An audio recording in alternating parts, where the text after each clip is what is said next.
नमस्कार दोस्तों। Financial planning आपके लिए कितनी जरूरी है और ये आपके जीवन में कितना महत्व रखती है, इसके बारे में आज बात करेंगे। तो सबसे पहले बात करते हैं, क्या आप इस व्यक्ति को पहचानते हैं? जी हां, जरा गौर से देखिए। शायद नहीं, मगर अब आप पहचानते होंगे। जरा एक बार फिर से इसको देखिए। तो जी हां, ये हैं हमारे सुशील कुमार जी, जिन्होंने करोड़पति सीजन 5 के विजेता पद को प्राप्त किया था। उन्होंने 5 करोड़ रुपए जीते थे और आफ्टर टैक्स उन्हें लगभग 3 से 3.5 करोड़ रुपए मिले भी थे। तो क्या उन्होंने किया इस पुरस्कार राशि का, और क्यों वो आगे खबरों में आ गए, और क्या उनका वित्तीय प्रबंधन बिल्कुल ठीक था, फाइनेंशियल प्लानिंग बिल्कुल ठीक थी, जिसकी वजह से उन्होंने इस धन को बढ़ाया, निरंतर बढ़ाया? ऐसा नहीं हुआ। क्यों नहीं हुआ? किन कारणों के कारण वो पीछे रह गए, और क्या क्यों ये पैसा उन्हें बर्बादी की तरफ ले गया? तो इस बारे में आज हम बात करेंगे और आप भी ये समझेंगे कि फाइनेंशियल प्लानिंग क्यों जरूरी है। जब आपके पास एक बड़ी रकम आ जाती है और अगर आप उसे मैनेज नहीं करना जानते तो आपके लिए वो कितना बड़ा संकट बन जाता है। तो चलिए दोस्तों, शुरू करते हैं आज का वेल्थ विद गौरव का एपिसोड। तो नमस्कार दोस्तों, आप देख रहे हैं वेल्थ विद गौरव का एक नया एपिसोड। इसमें हम बात करते हैं, इस चैनल पे हम बात करते हैं मैनिफेस्टेशन के बारे में, मनी के बारे में, वेल्थ बनाने के बारे में, इन्वेस्टमेंट के बारे में और ऐसी बहुत सी बातें जिनसे आपके जीवन में प्रतिपल विकास हो सके।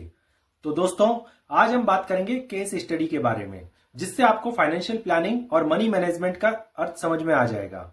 तो जैसा कि हमने आपको अभी पिक्चर्स में दिखाया, ये है सुशील कुमार जी, जिन्होंने सीजन 5 के अंदर 5 करोड़ रुपए का इनाम अमिताभ बच्चन जी से जीता था। कितनी खुशी की बात है ना कि इन्होंने 5 करोड़ का इनाम जीता था। मगर हमारी गवर्नमेंट का टैक्स सिस्टम, और आजकल तो उसके चर्चे खूब हो रहे हैं क्योंकि बजट आने वाला है और निर्मला ताई सब कुछ ले जाने के लिए तैयार है मिडिल क्लास का। तो निर्मला ताई ने बिना कुछ किए भी 2 करोड़ रुपए उसमें से जीत लिए थे। क्यों? क्योंकि 5 करोड़ की रकम में से 1.5-2 करोड़ रुपए तो सुशील कुमार जी ने टैक्स ही सरकार को दे दिया था। है ना कितनी मजेदार बात। जब आप शेयर्स पे एलटीसीजी के रूप में 12.5% देते हैं या फिर शॉर्ट टर्म गेन के रूप में 20% देते हैं, तो सरकार को कुछ भी हाथ पांव हिलाने की जरूरत नहीं है। आपका लॉस हो या प्रॉफिट होने कोई मतलब नहीं है, आपको बस होने वाले प्रॉफिट के ऊपर उन्हें टैक्स लेना आता है। और इतना ही नहीं, आज बात होगी क्रिप्टो की भी, और क्रिप्टो पर जो सरकार 30% टैक्स ले रही है, जो कि विश्व में कहीं भी नहीं है, तो इससे भी सरकार अपनी झोली बल रही है। तो आप इन्वेस्टमेंट करने के कहां आपके पास रास्ते बचते हैं और सुशील कुमार जी ने ऐसा क्यों किया, देखते हैं। तो दोस्तों, सुशील कुमार जी 5 करोड़ की रकम जीतने के कुछ दिनों बाद ही बोलते हैं कि यार मेरे पास तो कोई पैसा ही नहीं बचा। क्यों नहीं बचा?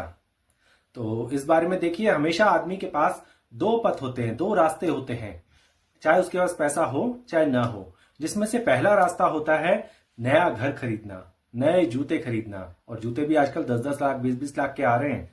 एसयूवी खरीदना, फैंसी रेस्तरां में जाना, 5 सितारा होटलों में अपनी शामें बिताना, शराब पीना, जुआ खेलना और ऐसे ही और गैम्बलिंग जैसी चीजों में अपना पैसा व्यर्थ कर देना। और दूसरा रास्ता जो होता है थोड़ा कठिन है, मगर बाद में सब सरलता ही सरलता है। इन्वेस्टिंग का पथ। धीरे धीरे आप एक पेड़ को बड़ा करते हैं और जब उससे फल लगना चालू होते हैं तो वो इतने फल आपको हर साल मिलते हैं कि आप गिन भी नहीं पाते, खर्च भी नहीं कर पाते, और आपकी आने वाली पीढ़ियों तक के लिए वो बराबर रहते हैं।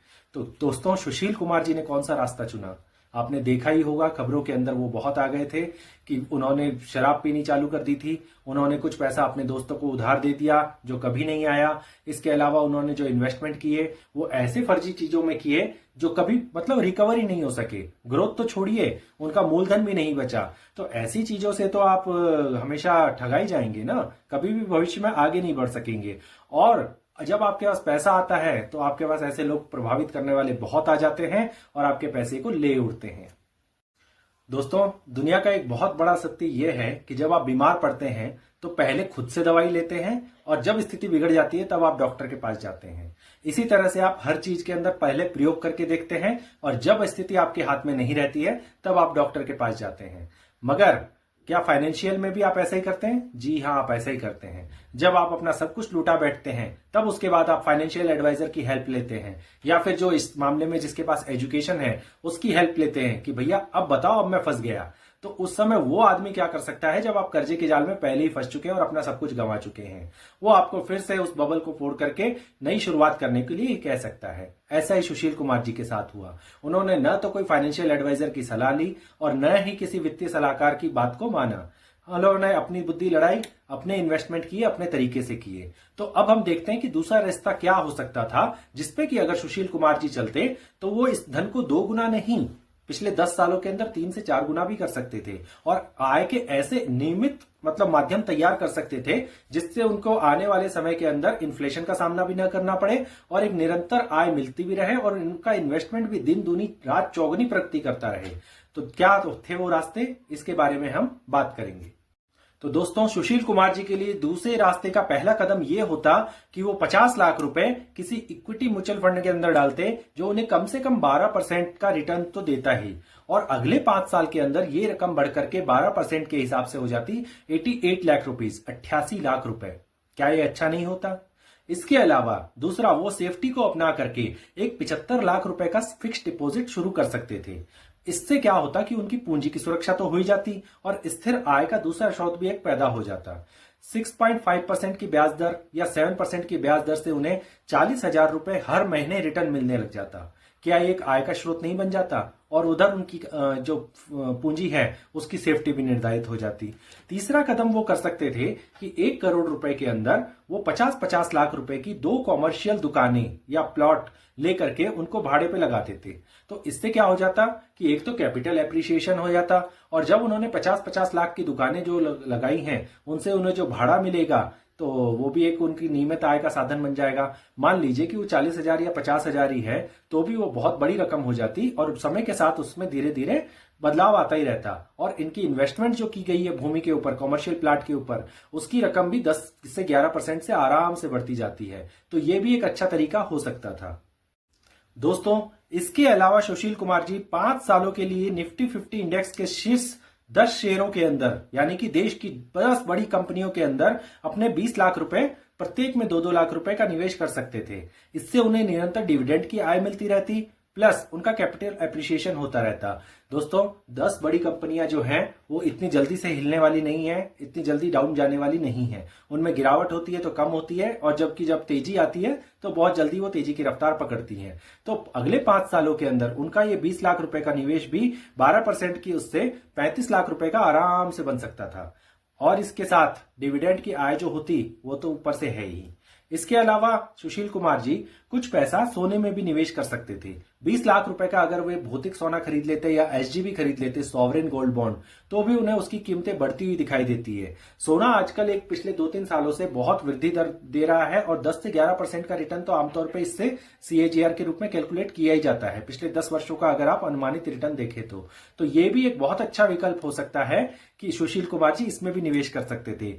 अब इसके बाद अपना एक इमरजेंसी फंड बनाने के लिए वो 20 लाख रुपए बैंक में रख सकते थे जिसपे सामान्य ब्याज भी मिलता रहता तो कोई दिक्कत नहीं है, मगर ये उनकी पारिवारिक स्थिति को सुदृढ़ बनाए रखता। पीछे से अगर कोई भी उनके सामने खतरा आता तो वे सक्षम रहते हर खतरे से निपटने के लिए वित्तीय रूप से।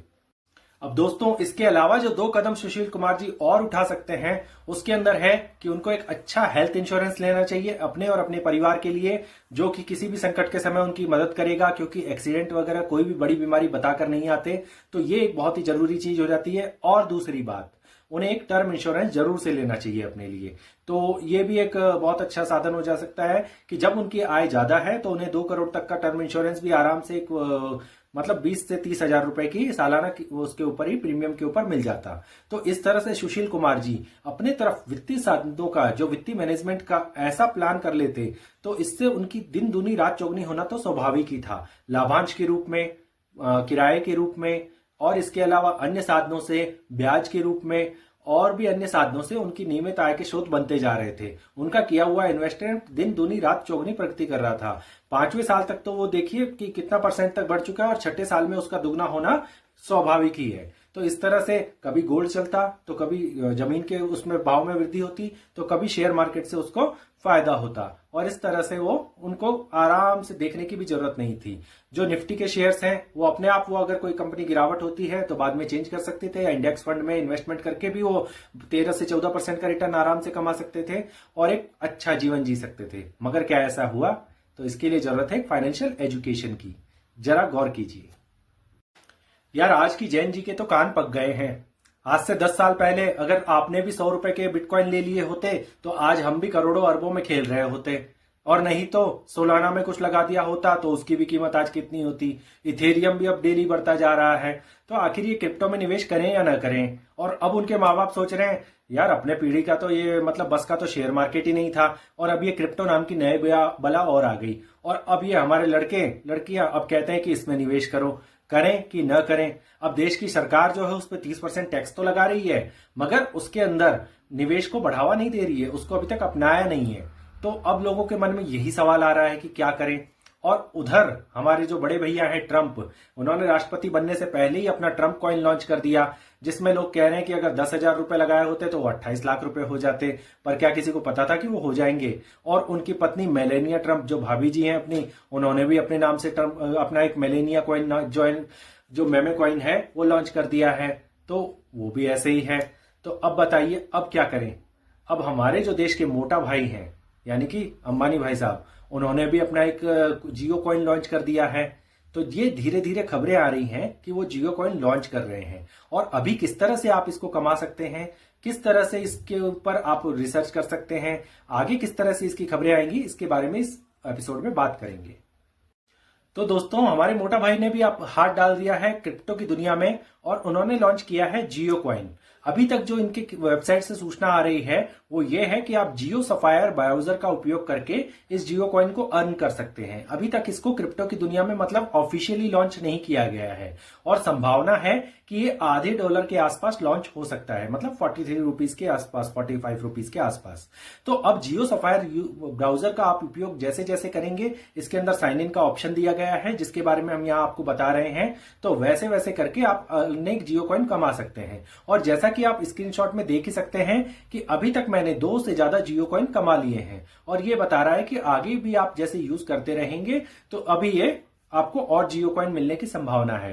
कहा जा रहा है कि जियो कॉइन एक डिजिटल मुद्रा है जिसको क्रिप्टो तकनीक के माध्यम से सुरक्षित किया गया है। ये ठीक उसी तरह काम करता है जैसे बिटकॉइन और इथेरियम काम करते हैं, लेकिन इसकी कुछ खासियतें इसे अलग और अनोखा बनाएंगी। इसका मुख्य उद्देश्य होगा स्मार्ट कॉन्ट्रैक्ट्स और तेजी से ट्रांजैक्शन को सफल बनाना। दोस्तों जियो कॉइन की सबसे बड़ी ताकत हो सकती है कि इसका व्यापक उपयोग अब देश के सभी लोग इसको सपोर्ट करेंगे, और सरकार के साथ तो आप जानते हैं कि मोटा भाई के कैसे संबंध है। तो जब भारत देश की सरकार ही इसको प्रमोट करेगी, उनके साथ इसके बिजनेस को बढ़ावा देगी, तो इसका तो सर्वव्यापक होना अवश्यंभावी है। और हो सकता है कि जिस तरह से ये लॉन्च हो रहा है और जिस तरह से ये वृद्धि करे, अगला बिटकॉइन भी ये बन सकता है। तो आपको ये मान के चलना है कि आपके पास कुछ ना कुछ तो इसका हिस्सा हो। तो ये न सिर्फ वित्तीय लेन देन के लिए बल्कि डिजिटल एसेट्स को सुरक्षित और प्रमाणित करने के लिए भी इस्तेमाल किया जा सकता है फ्यूचर में। ये कई क्षेत्रों में उपयोग हो सकेगा, रियल एस्टेट में, स्वास्थ्य सेवाओं में, और यहां तक कि आर्ट व म्यूजिक इंडस्ट्री में भी इसका उपयोग हो सकेगा। किस तरह हो सकेगा ये आगे आने वाले दिनों में पता चलेगा। तो जियो कॉइन के भविष्य की अगर बात की जाए तो जियो कॉइन एक ऐसा प्रोजेक्ट है जो अभी अपनी प्रारंभिक अवस्था में है, लेकिन अगर इसके उपयोग और तकनीकी इंफ्रास्ट्रक्चर का विस्तार सही दिशा में होता है तो ये भविष्य में क्रिप्टो मार्केट में एक महत्वपूर्ण भूमिका निभा सकता है। विशेषज्ञों का मानना है कि अगर जियो कॉइन ने अपने तकनीकी सुधारों और पार्टनरशिप्स को जारी रखा तो इसके दाम में भी अच्छा खासा उछाल आ सकता है। दोस्तों दाम उसी के बढ़ते हैं जिसकी मांग होती है, तो इसे जियो कॉइन को अपनी मांग तो बढ़ानी ही होगी। दोस्तों विशेषज्ञों का मानना है कि क्रिप्टो करेंसी की वैश्विक स्वीकृति यानी कि वर्ल्ड में जैसे जैसे इसको एक्सेप्ट किया जा रहा है तो जियो कॉइन जैसी मुद्राएं अधिक प्रचलित हो सकती हैं। वेब 3.0 और ब्लॉकचेन टेक्नोलॉजी के विकास के साथ जियो कॉइन का प्रभाव और भी बढ़ सकता है। लेकिन दोस्तों जैसा कि हम हमेशा कहते हैं कि हर निवेश के साथ जोखिम भी जुड़ा हुआ होता है, इसलिए क्रिप्टो में निवेश करते समय एक अच्छा शोध करना बहुत ही जरूरी है। जियो कॉइन का भविष्य चाहे जितना भी सुनहरा दिखे, कोई भी निवेश अपनी समझ और जानकारी के आधार पर ही करें। दोस्तों मैं मानता हूं कि इस वीडियो से आपको क्रिप्टो के बारे में थोड़ा बहुत लगाव हुआ होगा, और इसकी बढ़ती हुई कीमतों जो हर साल मतलब दुगनी होती हुई दिखाई देती हैं, इससे आप सोच रहे होंगे कि मैं भी क्रिप्टो के अंदर निवेश करना स्टार्ट करूं। अगर आप क्रिप्टो में निवेश करने के इच्छुक हैं और जानना चाहते हैं कि मैं किस पद्धति से क्रिप्टो में निवेश करता हूं, तो आप कमेंट्स के अंदर क्रिप्टो लिख सकते हैं और मैं अगला वीडियो आपके ऊपर इसके लिए जानकारीपूर्ण बनाने का प्रयास करूंगा।